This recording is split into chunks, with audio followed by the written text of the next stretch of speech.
नमस्कार। खबर उत्तराखंड में आप सभी का स्वागत है। मैं हूं आपके साथ गरिमा वाजपेयी।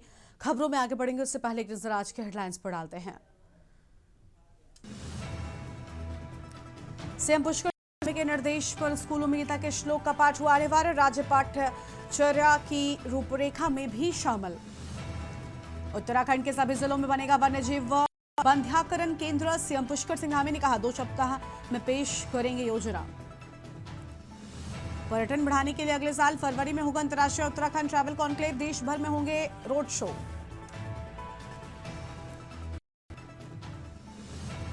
मनरेगा का नाम बदलने के विरोध में 27 दिसंबर को देशव्यापी प्रदर्शन करेगी कांग्रेस। राम के नाम पर बांटने का लगाया आरोप। 1 जनवरी 2026 से महंगी हो जाएंगी उत्तराखंड ट्रिप। निजी वाहनों से ग्रीन सेस वसूला जाएगा। सड़क सुरक्षा और पौधरोपण के लिए होगा इस्तेमाल। एसआईआर में तेजी लाने के निर्देश। 31 दिसंबर तक हर विधानसभा में 50% से अधिक मैपिंग अनिवार्य। मतदाता सूची को सटीक बनाने पर जोर। आप देख रहे हैं के न्यूज, खबरों सारथी। रुक करते हैं खबरों की ओर। गोवा के एक रिजॉर्ट में बीते दिनों हुए भीषण अग्निकांड ने पूरे देश को झकझोर कर रख दिया था। खतरनाक हादसे में 25 लोगों की मौत हो गई थी, जिसमें उत्तराखंड के 9 निवासी शामिल थे।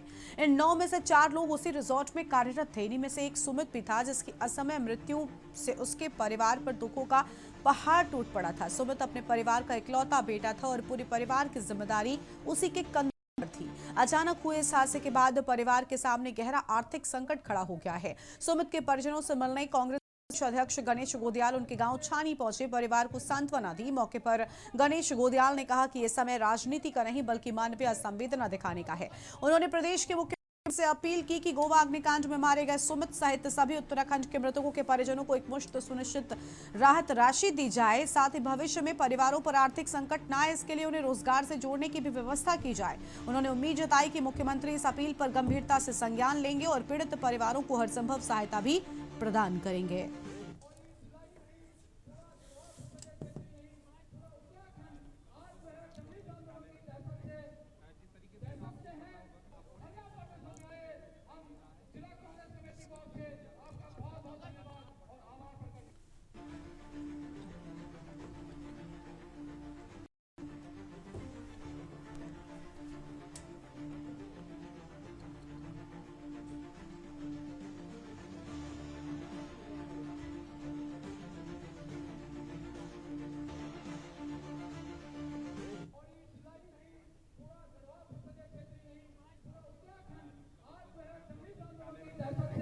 पहले गोवा के एक रिजॉर्ट में हुए अग्निकांड में 25 लोगों की जानें गई।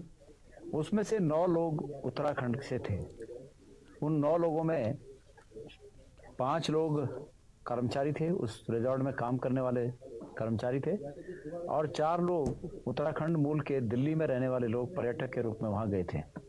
उसमें से एक बालक जिसका नाम सुमित नेगी और विकासखंड पावो के छानी गांव का रहने वाला था, वो भी शामिल था।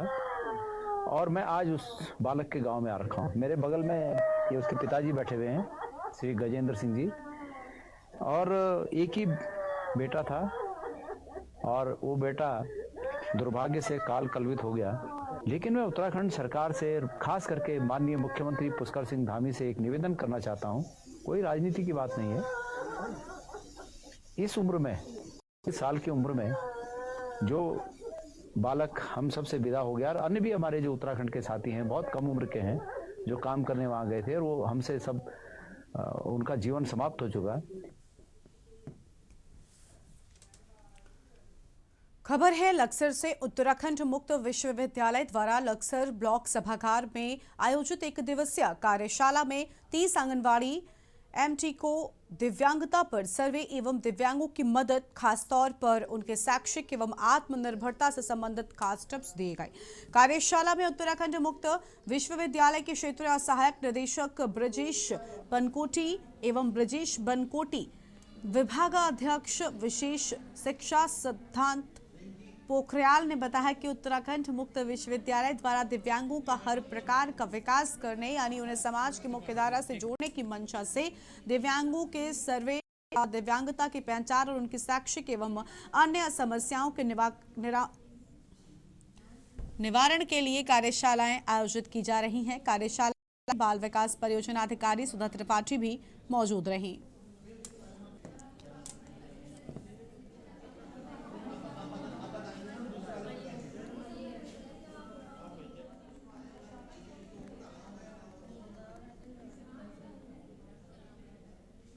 वंचित लोग, समाज के वंचित लोग हैं, उनके ऊपर सर्वे करने के लिए, शोध करने के लिए, उनकी क्या समस्याएं हैं, क्या दिक्कतें हैं, उन लोगों की क्या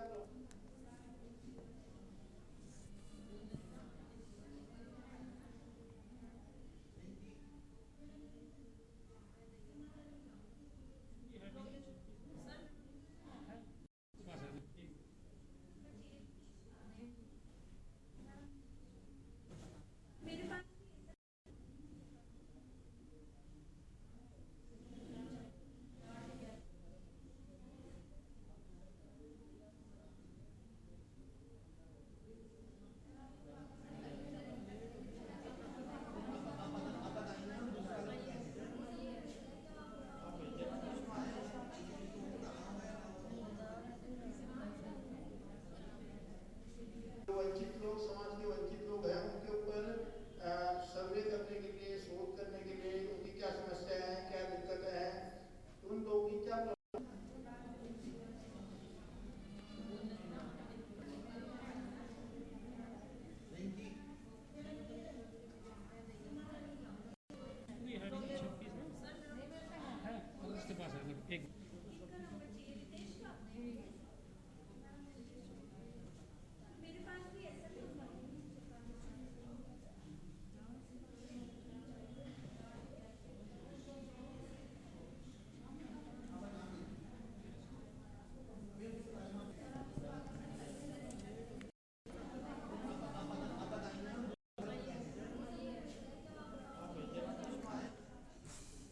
खबर है देहरादून से, जहां पर राजधानी में मुख्यमंत्री सिंह धामी के विजन सशक्त आंगनबाड़ी को धरातल पर उतारने के लिए जिला प्रशासन ने बड़ी पहल की है। जिला योजना 2024 से 25 के अंतर्गत जनपद के ग्रामीण क्षेत्रों में स्थित 54 आंगनबाड़ी केंद्रों को निजी प्ले स्कूलों के तर्ज पर पूरी तरीके से मॉडर्न बना दिया गया है। इस परियोजना का मुख्य उद्देश्य सरकारी केंद्रों में पढ़ने वाले बच्चों को आधुनिक शिक्षा और बेहतर वातावरण उपलब्ध कराना है। इन केंद्रों के कायाकल्प की जिम्मेदारी लघु सिंचाई विभाग को सौंपी गई थी। विभाग ने इन 54 केंद्रों को स्मार्ट टीवी, आकर्षक वॉल पेंटिंग, आधुनिक खिलौने, आरामदायक फर्नीचर, स्वच्छ पेयजल, सुव्यवस्थित शौचालय और बिजली जैसी मूलभूत सुविधाओं से सुसज्जित किया है। इसके साथ ही बच्चों के पोषण के लिए भी विशेष इंतजाम किए गए हैं। इन मॉडर्न केंद्रों में रायपुर ब्लॉक के 2, डोईवाला के 8, सहसपुर के 4, कालसी और विकासनगर के 8 और दुर्गम क्षेत्र चक्राता के 24 केंद्र शामिल हैं।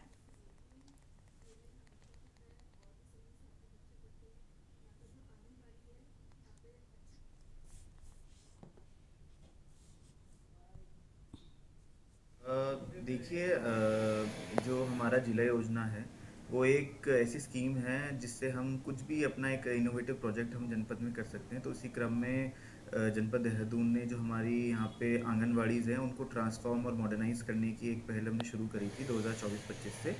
इसमें हमने लगभग 2024-25 की जिला योजना में 54 आंगनवाड़ी केंद्र हैं उनको ट्रांसफ़र करा है, जिसमें उनके हमने जो सिविल वर्क जितनी भी टूट फूट थी वो ठीक कराए, इलेक्ट्रिसिटी कनेक्शन दिलाए, स्मार्ट टीवी के साथ साथ स्मार्ट कंटेंट बच्चों के लिए अवेलेबल हो वो कराया। बाला फर्नीचर जो furniture building as learning aid के माध्यम से यूज़ होता है उसको हमने अवेलेबल कराया। देखिए, सभी को पहले मेरा नमस्कार। ये अभी तक के जो हमारे सेंटर्स, आंगनवाड़ी सेंटर्स जिला योजना से हम उनमें थोड़ा रिपेयरिंग वर्क करा रहे थे, तो वो मात्र उनमें रिपेयरिंग वर्क तक ही सीमित थे। तो जिलाधिकारी महोदय के निर्देशन में और सीडीओ मुख्य विकास अधिकारी महोदय के निर्देशन में स्मार्ट बनाया जा रहा है। इसके तहत लास्ट फाइनेंशियल ईयर में हमने 24-25 में लगभग 54 आंगनवाड़ी सेंटर्स को स्मार्ट बनाया है। जो नॉर्मल सेंटर से स्मार्ट सेंटर्स में जो वर्क है उसमें हमने उनमें हर तरीके के उनके फर्नीचर्स जो रिलेटेड होते हैं, जो चाइल्ड फ्रेंडली फर्नीचर्स हैं, राउंड टेबल्स हैं, उनकी कुर्सीज़ हैं, टीवी उनमें लगाए गए हैं, उनमें सॉफ्ट टॉयज़ और जैसे हॉर्स राइडिंग्स वगैरह, ये सब ब्लॉक्स इत्यादि उसमें लगाए गए। ये सारी चीज़ें उसमें करते हुए लाइब्रेरी की भी हमने छोटी सी एक लाइब्रेरी का भी उसमें व्यवस्था की गई है। ग्रीन जिला में जो है जिला योजना अंतर्गत आंगनबाड़ी के केंद्रों के जो में धनराशि मिली थी उसके अपग्रेडेशन का भी कार्य किया गया।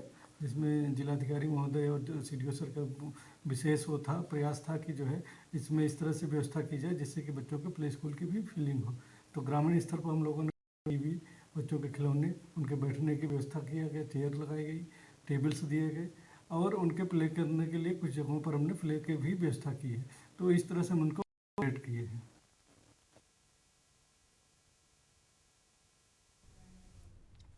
खबर देहरादून से है, जहां पर राजधानी के धर्मपुर विधानसभा में कांग्रेस पार्टी के द्वारा मातृशक्ति सम्मान समारोह का भव्य आयोजन किया गया। इस कार्यक्रम में पूर्व मुख्यमंत्री हरीश रावत ने मुख्य अतिथि के रूप में शिरकत की और आपको बता दें कि अपने संबोधन में उन्होंने महिलाओं के संघर्ष और योगदान की सराहना करते हुए पृथक राज्य आंदोलन से लेकर आज तक उत्तर के नवनिर्माण और हर बड़े परिवर्तन में यहाँ की महिलाओं की भूमिका निर्णायक रही है, ये अहम बातें कही हैं।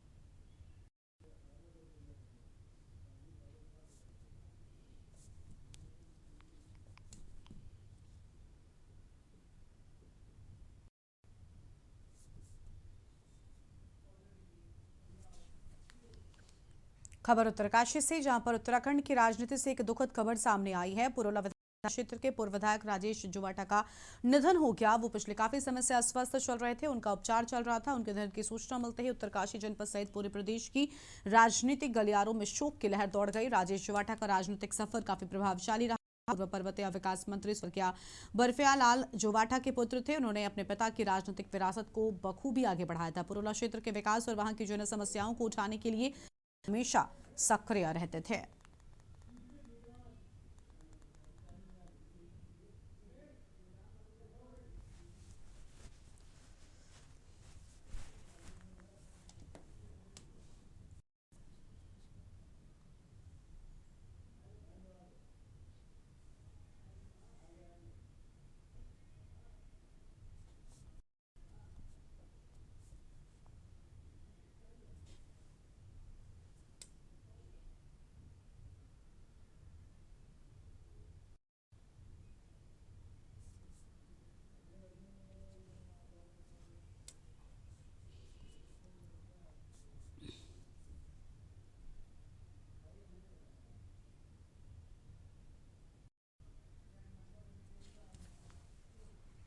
आगे बढ़ेंगे खबरों की ओर। खबर उत्तरकाशी से है, जहां पर बडकोट तहसील से एक हृदयविदारक घटना सामने आई है। रविवार शाम तहसील के कोटी गकटाड़ी गांव से लसरीतोक में एक 2 मंजिला आवासीय मकान में भीषण आग लग गई। इस दर्दनाक अग्निकांड में नेपाली मूल की एक 2.5 महीने की मासूम बच्ची की जिंदा जलकर मौत हो गई। पुत्र में मातम छा गया। मिली जानकारी के अनुसार मकान स्थानीय निवासी शैलेंद्र चौहान का था। रविवार की शाम अचानक मकान से आग की ऊंची लपटें उठने लगी। प्रत्यक्षदर्शियों ने बताया कि आग इतनी विकराल और तेज थी कि मकान में मौजूद लोगों को संभलने का मौका तक नहीं मिला।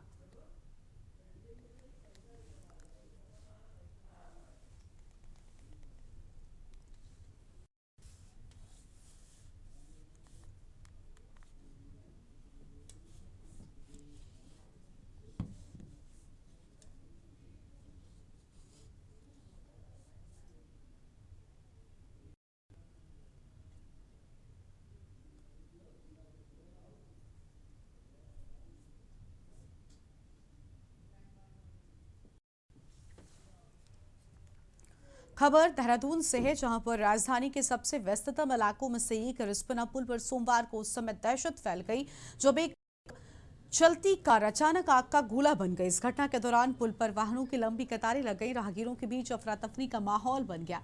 जानकारी के अनुसार कार में 4 युवक सवार थे, जो छिंदवाड़ा स्थित आयुष अकेडमी से क्रिकेट खेलकर वापस लौट रहे थे। चारों युवक मूल रूप से हल्द्वानी के रहने वाले बताए जा रहे हैं। जैसे ही कार रिस्पना पुल के पास पहुंचे, इंजन से धुआं निकलने लगा। युवकों ने तत्परता दिखाते हुए तुरंत ही कार रोकी और बाहर कूद गए। उनके चलते ही आग ने विकराल रूप धारण कर लिया। पूरी कार तो धू कर जलने लगी।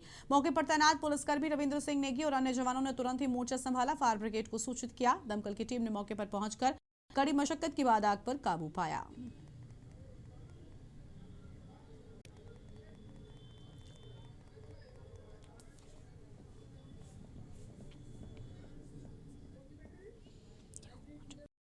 5 लड़के आ रहे थे क्रिकेट खेल के, तो उसके बाद फिर इनकी गाड़ी में अचानक यहाँ पे आग लग गई। तो आग लगने के बाद ये लोग तो उतर के बाहर आ गए थे, तो फिर फायर ब्रिगेड हम लोग सब आए, नॉर्मल है, अभी आग बुझा दी गई है, कोई जान का नुकसान नहीं है। माल गाड़ी में आग लगी है, इसको हटवाया जा रहा है।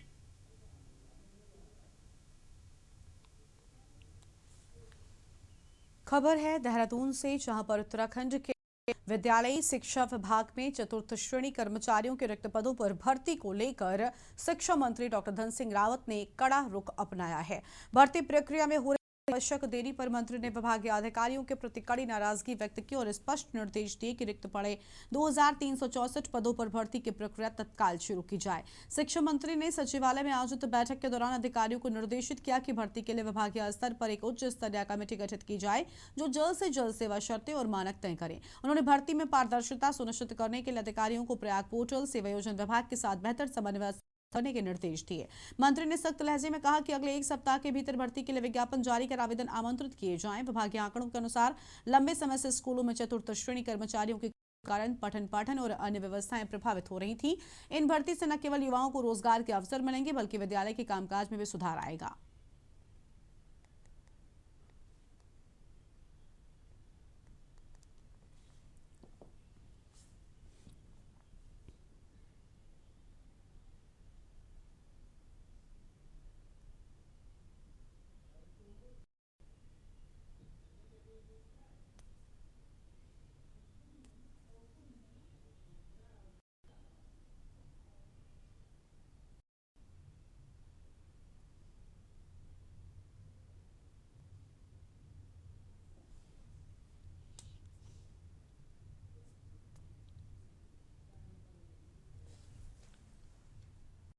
उत्तराखंड में एक बार फिर से बयानबाजियों के तीर चलने शुरू हो चुके हैं। अब की बार एआई वीडियो के माध्यम से राजनीतिक गलियारों में चर्चा का विषय बने हुए हैं।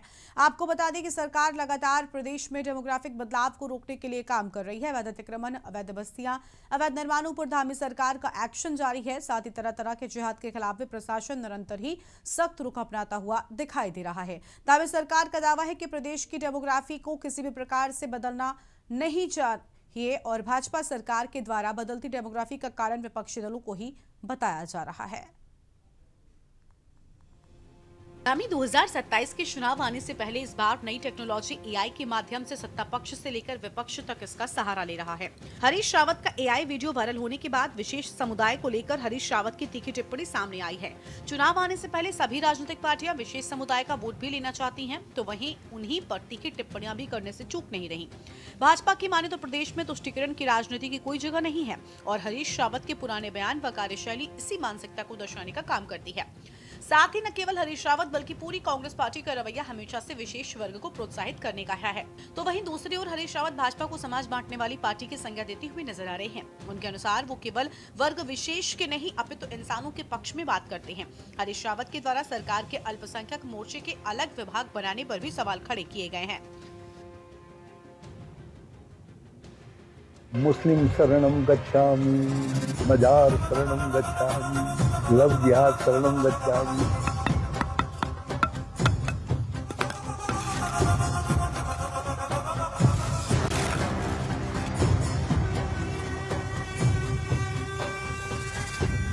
वास्तविकता के साथ जागो। Bulldozer, bulldozer, bulldozer, bulldozer. मैं इंसानों के पक्ष में हूँ और भाजपा इंसानों को बांटती है और जिस तरीके से मुझको चित्रित करते हैं, मेरे कुछ मित्रों ने कुछ चित्र जो है श्री धामी जी और धामी जी के पूर्वजों के भी डाले हैं और उन्होंने भी वही टोपियां पहन रखी हैं और वही वस्त्र अंग वस्त्र के रूप में पहना है जो मैंने पहने हैं। तो यदि उनका वो वस्त्र पहनना सामाजिक सद्भाव है, तो हरीश रावत का उस वस्त्र को पहनना तुष्टीकरण कैसे हो सकता है? सत्यता यह है कि भाजपा तुष्टीकरण की राजनीति करती है और आज उन्होंने यदि वो तुष्टीकरण की राजनीति नहीं कर रहे हैं तो अल्पसंख्यक मोर्चा क्यों बनाया है? देखिए, कांग्रेस का हमेशा हमेशा एक इस देश के प्रति एक पुष्टिकरण का जो भाव रहा है, वही कहीं न कहीं हरीश रावत जी ने भी अपने अनेक बयानों में, और जब वो मुख्यमंत्री थे तब भी उन्होंने इस प्रकार के जो कार्य किए हैं, तो उसके कारण से जो उनका वीडियो आया है, तो वो वीडियो कोई ऐसा असत्य नहीं है। उनकी मानसिकता यही है कि पुष्टिकरण के नाते ही कांग्रेस आगे बढ़ना चाहती है। उत्तराखंड भाजपा ने जारी किया एआई वीडियो में हरीश रावत की आवाज भी डाली। भाजपा ने अपने सोशल मीडिया पर ये एआई वीडियो जारी किया है। वीडियो में पूर्व सीएम हरीश रावत की आवाज एआई से तैयार की गई है। विधानसभा चुनाव में भले ही वक्त हो, लेकिन तकनीक न जाने आगामी चुनाव को किस दिशा में ले जाएगी, ये भी देखना होगा। भाजपा उत्तराखंड ने अपने फेसबुक पेज से जारी वीडियो में कहा कि सत्ता के लालच में अंधी कांग्रेस ने हमेशा सिर्फ अपनी कुर्सी देखी है, चाहे उसके लिए देवभूमि की पवित्रता को दांव पर ही क्यों न लगाना पड़े। वोट बैंक के लालच में कांग्रेस ने पहाड़ की डेमो बदल कर रख दी थी। भाजपा सरकार में एक एक अवैध घुसपैठियों का हिसाब होगा और उन्हें बाहर का रास्ता दिखाया जाएगा। देवभूमि की संस्कृति और डेमोग्राफी से खिलवाड़ बर्दाश्त नहीं किया जाएगा, जिस पर राजनीतिक दलों की प्रक्रिया जारी है। बात फिर वहीं मैं लेके आ रहा हूँ, भारतीय जनता पार्टी परेशान है, किसान बेहाल है। दो भर्ती घोटाले 22 और 25 में हो, महिलाओं के ऊपर अपराध बढ़े। अंकिता से शुरू हुआ था संतरेसा तक, और उसके बाद उधम सिंह नगर, फिर चंपावत और सल्ट तक, उत्तरकाशी की 4 SC/ST की बहनों का बलात्कार तक, उस पर इनके पास जवाब नहीं है। दो भर्ती घोटालों का जवाब नहीं है, तो वो क्या कर रहे हैं? थूक जिहाद, लव जिहाद, लैंड जिहाद, धर्म परिवर्तन, इसके अलावा उनके पास राजनीति करने को कुछ है ही नहीं। हिंदू मुसलमान किए हुए भारतीय जनता पार्टी की राजनीति शुरू नहीं होती, ना उनका खाना पचता, ना उनको नींद आती है, क्योंकि उसी एक ही चीज के आधार पर वो जीतना चाहते हैं, लोगों को बरगला के, लोगों को धर्म का नशा कर। लेकिन बच्चों की नौकरी, बेरोजगारी, भर्ती घोटाले ना हो, किसान परेशान ना हो, महिलाओं के ऊपर अत्याचार ना हो, इस में उनके पास कोई भी प्लानिंग नहीं है। साथियों, भाजपा के सोशल मीडिया अकाउंट पर एक वीडियो आजकल तेजी से वायरल हो रहा है, जिसमें कांग्रेस के पूर्व सीएम हरीश रावत जी का एआई एक ऑडियो वायरल हो रहा है, जिसमें जो है एक ऑडियो साउंड भी साथ में चल रहा है, जिसमें लव जिहाद, जिहाद शरणम गच्छामि जैसी जो है आवाजें सुनाई दे रही है, और जिसमें जो है भाजपा नजर आ रही है कि ये जो उत्तराखंड की डेमोग्राफी चेंज हुई है, इसके पीछे कहीं ना कहीं कांग्रेस का हाथ है। देखिए, देश दुनिया में अब चुनाव जो हैं वो सोशल मीडिया अकाउंट पे ज़्यादा लड़े जा रहे हैं और धरातल पर कम। अब उत्तराखंड में भी इसी की एक वानगी देखने को मिल रही है, जिस प्रकार से एक वीडियो जो एआई के द्वारा बनाया गया है, जिसमें पुष्कर सिंह उत्तराखंड के मुख्यमंत्री हैं, उनको बुलडोजर बाबा के रूप में दिखाया जा रहा है, जो अवैध अतिक्रमण के रूप में धार्मिक चिन्हों को नष्ट कर रहे हैं। और वहीं कांग्रेस के जो पूर्व मुख्यमंत्री हैं हरीश रावत, उनको विशेष समुदाय से प्रेम के उसमें प्रतीक के रूप में उसमें दर्शाया जा रहा है। देखिए, बात हरीश रावत जी की नहीं है, बात है कांग्रेस की सोच की, बात है कांग्रेस की नीति की, बात है कांग्रेस की मानसिकता की। जो लोग खुद शरणम गच्छामी हो, वो अगर दूसरों पे आरोप लगाएं, जो खुद मुस्लिम यूनिवर्सिटी का समर्थन करते हो, जो खुद जुम्मे की छुट्टी देते हो, ऐसे लोग अगर भारतीय जनता पार्टी के सनातन धर्म पर आरोप लगाने का काम करेंगे, तो मुझे लगता है कि वो हर तरीके से शरणम गच्छामी है। चाहे लैंड जिहाद की बात करें, चाहे थूक जिहाद की बात करें। कुल मिलाकर विधानसभा चुनाव में भले ही वक्त हो, लेकिन तकनीक न जाने आगामी चुनाव को किस दिशा में ले जाएगी। ऐसा माना जा रहा है कि सहित अन्य पार्टियां भी एआई टेक्नोलॉजी का इस्तेमाल आगे 2027 के चुनाव में करने जा रही हैं। ऐसा प्रतीत हो रहा है, जो कि सरकार में हुए कामों और जनता की परेशानियों को आम जनता के बीच आसानी से पहुंचने में मददगार साबित हो सकता है। एआई टेक्नोलॉजी के साथ अब राजनीतिक पार्टियों ने इसके लिए अपने सेल भी तैयार कर लिए हैं। ऐसे में एआई टेक्नोलॉजी से आम जनता को राजनीतिक पार्टियों के कामों को दर्शाने और जनता की आवाज को भी सुनने में कितना कामयाब 2027 के चुनाव में होगा, ये देखना बाकी है। Uttarakhand desk report.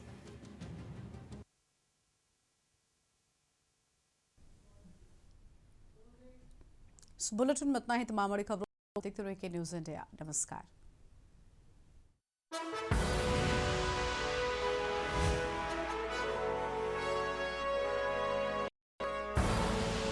आप देख रहे हैं के न्यूज़, खबरों का